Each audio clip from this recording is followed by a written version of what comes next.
Hi ನಮಸ್ಕಾರ, ಅನುಕರಣ ಚಾನಲ್ಗೆ ಸ್ವಾಗತ. ತುಂಬಾ ರುಚಿಕರವಾಗಿ ಗರಿಗರಿಯಾಗಿ ಪಾಕೆಟ್ನಲ್ಲಿ ಸಿಗೋ ಥರನೇ ತುಂಬಾ ಟೇಸ್ಟಿಯಾಗಿ ಮಾಡಿಕೊಳ್ಳುವಂಥ ಹೆಸರುಬೇಳೆ ಮಾಡುವ ವಿಧಾನವನ್ನು ನೋಡೋಣ. ಹೆಸರುಬೇಳೆ ಮಿಕ್ಸರ್ ಮಾಡೋದಕ್ಕೆ ನಮ್ಗೆ ಎಷ್ಟು ಬೇಕೋ ಅಷ್ಟು ಹೆಸರುಬೇಳೆನ ತೊಗೋಬೇಕು. ಒಂದು ಬಟ್ಲಿಗೆ ಸೇರಿಸ್ಕೊಂಡು ಒಂದೆರಡು ಸಲ ಚೆನ್ನಾಗಿ ತೊಳ್ಕೊಬೇಕು. ನೀರೆಲ್ಲ ಕ್ಲಿಯರ್ ಆಗೋವರೆಗೂ ತೊಳಿಬೇಕು. ತೊಳೆದಿದ್ದಾದಮೇಲೆ ಒಂದು ಬಟ್ಲಿಗೆ ಸೇರಿಸಿ ನೀರು ಮುಳುಗುವಷ್ಟು ನೀರು ಹಾಕ್ಬಿಟ್ಟು ನೆನೆಸಿಡಬೇಕು. ಒಂದು 2 ಅವರ್ ಆದರೂ ನೆನೆಸ್ಬೇಕು. ಜಾಸ್ತಿ ಹೊತ್ತು ನೆನೆಸಿದ್ರೆ ಹೆಸರುಬೇಳೆ ಚೆನ್ನಾಗಿರುತ್ತೆ ಕರೆದಾಗ. ನೋಡಿ, ಇದು 2 ಅವರ್ ನೆಂದಿದೆ. ಈಗ ಮತ್ತೆ ಒಂದೆರಡು ಸಲ ಚೆನ್ನಾಗಿ ತೊಳೆದ್ಬಿಟ್ಟು ನೀರೆಲ್ಲ ಬಸ್ದುಬಿಟ್ಟು ದಪ್ಪದಾಗಿರೋಂಥ ಕಾಟನ್ ಬಟ್ಟೆ ಮೇಲೆ ಅಗಲವಾಗಿ ಹಾಕ್ಕೋಬೇಕು. ಇದನ್ನು ಬಿಸಿಲಿಗೇನು ಒಣಗಿಸೋದೇನು ಬೇಕಾಗಿಲ್ಲ. ಹಸಿಯಾಗಿರಬೇಕು, ತೇವಾಂಶ ಮಾತ್ರ ಹಾರ್ಕೋಬೇಕು. ಅಲ್ಲಿವರೆಗೂ ನೆರಳಲ್ಲೇ ಬಿಡಬೇಕು.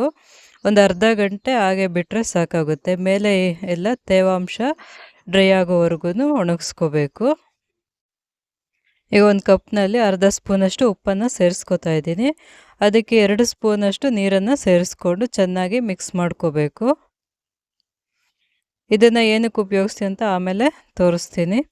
ಇದನ್ನು ರೆಡಿ ಮಾಡಿ ಪಕ್ಕಕ್ಕೆ ಇಟ್ಕೋಬೇಕು. ಈಗ ಹೆಸರುಬೇಳೆ ಡ್ರೈ ಆಗಿದೆಯಾ ನೋಡೋಣ. ನೋಡಿ, ಈ ರೀತಿ ಆದರೆ ಸಾಕು. ಮೇಲೆ ತೇವಾಂಶ ಇರಬಾರ್ದಷ್ಟೇ. ಈ ರೀತಿ ಒಣಗಿದ್ರೆ ಸಾಕಾಗುತ್ತೆ. ಇದನ್ನು ಈಗ ಕರೆದುಕೊಳ್ಬೇಕು. ಒಂದು ಬಾಣಲಿಯಲ್ಲಿ ಎಣ್ಣೆ ಹಾಕಿ ಇಟ್ಟಿದ್ದೀನಿ. ಇದು ಎಣ್ಣೆ ಕಾದಿದೆಯಲ್ಲ ಅಂತ ನೋಡೋದಕ್ಕೆ 1-2 ಬೇಳೆ ಹಾಕಿದೆ. ಅದು ಹಾಕಿದ ತಕ್ಷಣ ಮೇಲೆ ಬಂದರೆ ಎಣ್ಣೆ ಚೆನ್ನಾಗಿ ಕಾದಿದೆ ಅಂದರ್ಥ. ಈಗ ಒಂದು ಕಪ್ನಷ್ಟು ಹೆಸರುಬೇಳೆನ ಹಾಕಿ ಅದಕ್ಕೆ ಒಂದು ಅರ್ಧ ಸ್ಪೂನಷ್ಟು ಉಪ್ಪು ನೀರನ್ನು ಸೇರಿಸ್ತಾ ಇದ್ದೀನಿ. ಈ ರೀತಿ ಹಾಕೋದ್ರಿಂದ ಹೆಸರುಬೇಳೆ ಚೆನ್ನಾಗಿ ಉಪ್ಪು ಹಿಡ್ಕೊಳುತ್ತೆ. ಮೇಲೆ ಹಾಕೋದಕ್ಕಿಂತ ಈ ರೀತಿ ಹಾಕಿದ್ರೆ ಹೆಸರುಬೇಳೆ ತಿನ್ನೋವಾಗ ಚೆನ್ನಾಗಿರುತ್ತೆ, ಉಪ್ಪು ಚೆನ್ನಾಗಿ ಹಿಡ್ಕೊಳ್ಳುತ್ತೆ. ಆದರೆ ಹೆಚ್ಚಾಗಿ ಹಾಕ್ಕೋಬಾರ್ದು ಉಪ್ಪು ನೀರು. ಸ್ವಲ್ಪ ನೋಡಿಕೊಂಡು ಬೇಳೆಗೆ ಎಷ್ಟು ಬೇಕೋ ಅಷ್ಟು ಮಾತ್ರ ಹಾಕ್ಕೋಬೇಕು. ನೋಡಿ, ಹೆಸರುಬೇಳೆ ಎಲ್ಲ ಚೆನ್ನಾಗಿ ಫ್ರೈ ಆಗಿ ಈ ರೀತಿ ಮೇಲೆ ಬಂದಿದೆ ಅಂದರೆ ಹೆಸರುಬೇಳೆ ಚೆನ್ನಾಗಿ ಫ್ರೈ ಆಗಿದೆ ಅಂದರ್ಥ. ಜಾಸ್ತಿ ಹೊತ್ತು ಫ್ರೈ ಮಾಡ್ಕೋಬಾರ್ದು, ಕಪ್ಪಕ್ಕಾಗೋವರೆಗೂ. ನೋಡಿ, ಈ ರೀತಿ ಫ್ರೈ ಮಾಡಿಕೊಂಡ್ರೆ ಸಾಕಾಗುತ್ತೆ. ತುಂಬ ಕಲರ್ ಚೇಂಜ್ ಆಗ್ಬೋದು, ಸ್ವಲ್ಪ ಲೈಟಾಗಿ ಕಲರ್ ಚೇಂಜ್ ಆಗಬೇಕಷ್ಟೇ.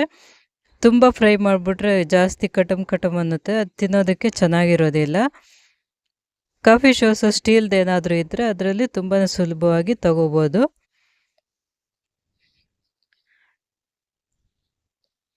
ನೋಡಿ, ಈ ರೀತಿ ಫ್ರೈ ಮಾಡ್ಕೋಬೇಕು.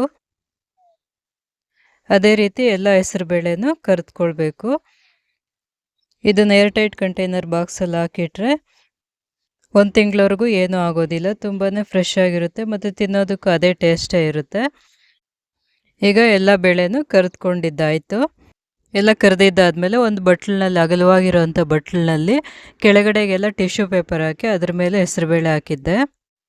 ನೋಡಿ, ಈ ರೀತಿ ಮಾಡೋದ್ರಿಂದ ಅದರಲ್ಲಿ ಎಕ್ಸ್ಟ್ರಾ ಎಣ್ಣೆ ಎಲ್ಲ ಹೀರ್ಕೊಂಬಿಡುತ್ತೆ ಟಿಶ್ಯೂ ಪೇಪರು. ನೋಡಿ, ಎಷ್ಟು ಎಣ್ಣೆ ಹೀರ್ಕೊಂಡಿದೆ.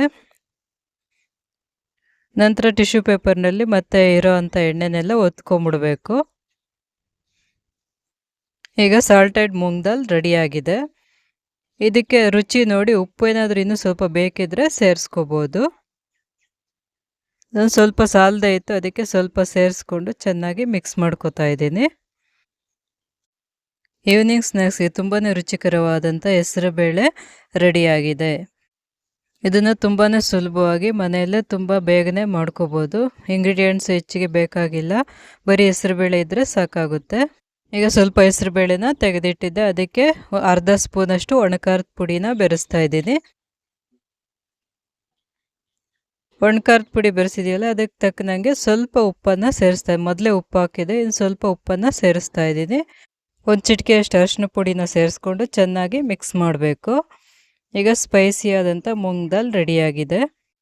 ಎಲ್ಲರೂ ಇಷ್ಟಪಡುವಂತಹ ತುಂಬಾ ರುಚಿಕರವಾದಂತಹ ಸ್ಪೈಸಿ ಆ್ಯಂಡ್ ಸಾಲ್ಟಿ ಮೂಂಗ್ ದಾಲ್ ತುಂಬಾ ರುಚಿಕರವಾಗಿ ತಯಾರಾಗಿದೆ. ಈ ವಿಡಿಯೋ ಇಷ್ಟವಾದಲ್ಲಿ ಲೈಕ್ ಮಾಡಿ, ಕಮೆಂಟ್ ಮಾಡಿ, ಶೇರ್ ಮಾಡಿ, ಸಬ್ಸ್ಕ್ರೈಬ್ ಮಾಡಿ.